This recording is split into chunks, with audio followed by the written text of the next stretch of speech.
I have had Google's new Pixel tablet for about 2 weeks now, and it's quite possibly the most interesting tablet release we've had in years. I've been using it every single day, and unlike most tablets I've owned, I'll probably continue to use it every single day for the foreseeable future. What Google's done here is essentially created a hybrid device that bridges the gap between stationary smart home hub and Android tablet.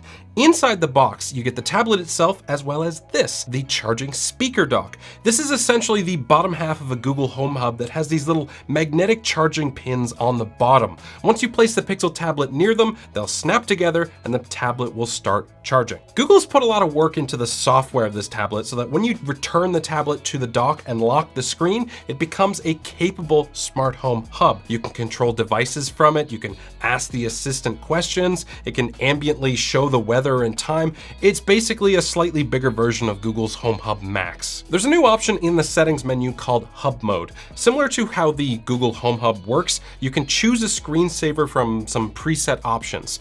When the tablet is docked and locked, it'll show a gallery of art or your Google Photos, it'll show a full screen clock or some preset weather animations. It'll allow you to control all of the smart home devices you have set up within your Google Home app, and if you have any reminders or alerts set up, it can show you those too. I also have it set up so that if I speak the Google Assistant key phrase, I can ask it questions like a normal home hub. The dock has a pretty decent speaker built in. It's loud enough to fill up a medium-sized room, and it's got more bass than I was expecting. The other thing that I wasn't expecting was that the transition from docked sound to undocked sound is nearly seamless. If you're watching a video on the tablet and you place the tablet on the dock, it will instantly switch the audio over from the tablet to the dock without any interruptions whatsoever. It doesn't even pause the video. This has become my little personal TV in the mornings when I'm, eating my breakfast. I'll ask the assistant some routine daily questions about the weather and the news while I'm making my breakfast, and then I'll sit down and I'll start watching some YouTube videos while I eat. So what is the actual tablet like? Is this just a cheap tablet with a gimmicky charging dock?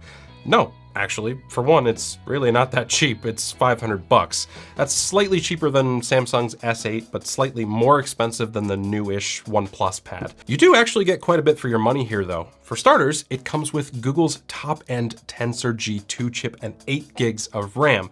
It's got plenty of power for anything you'd need a tablet for. It also feels quite nice in the hand. It's got an all-aluminum body and frame. It's got this fingerprint reader power combo, and even though the bezels are a little bit on the thick side, I don't think that matters nearly as much on a tablet. You do need something to grab onto after all. I got the one with the porcelain color that comes with the white bezels, which can look a little bit more obnoxious when you're watching a video, but you can also get a hazel one that comes with black bezels if you'd prefer that. The display is pretty decent. It's a near 11-inch IPS display with a resolution of 2560 by 1600, so it's 1440p with a few extra pixels on the top and bottom for that 16 by 10 aspect ratio.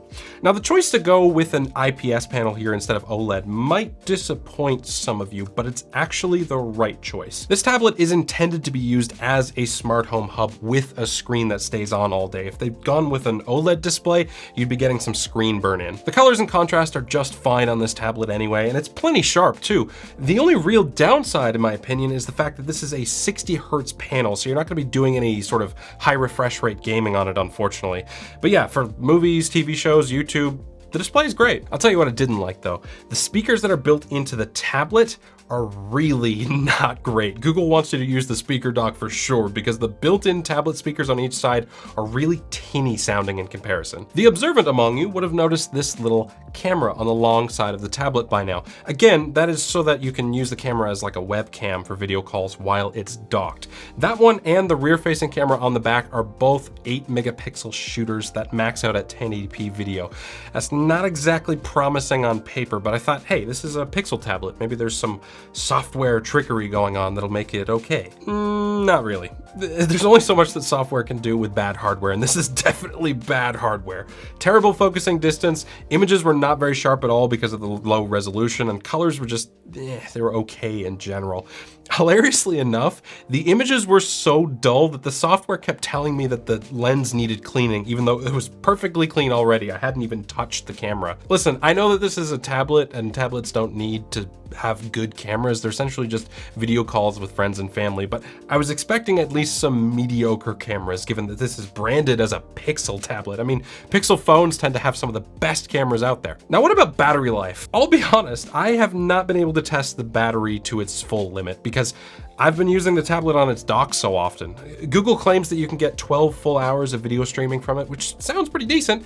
So if you're taking it on a flight or something like that, you should be good to go. I should also note that Google is very careful with the battery management while docked. Every now and again, when I dock the tablet, the charging will pause and hold at around 80 to 90% to protect that battery and prevent it from being ruined over time from overcharging. So here's the thing, I have used this tablet a ton over the past 2 weeks, probably more than any other tablet I own in months.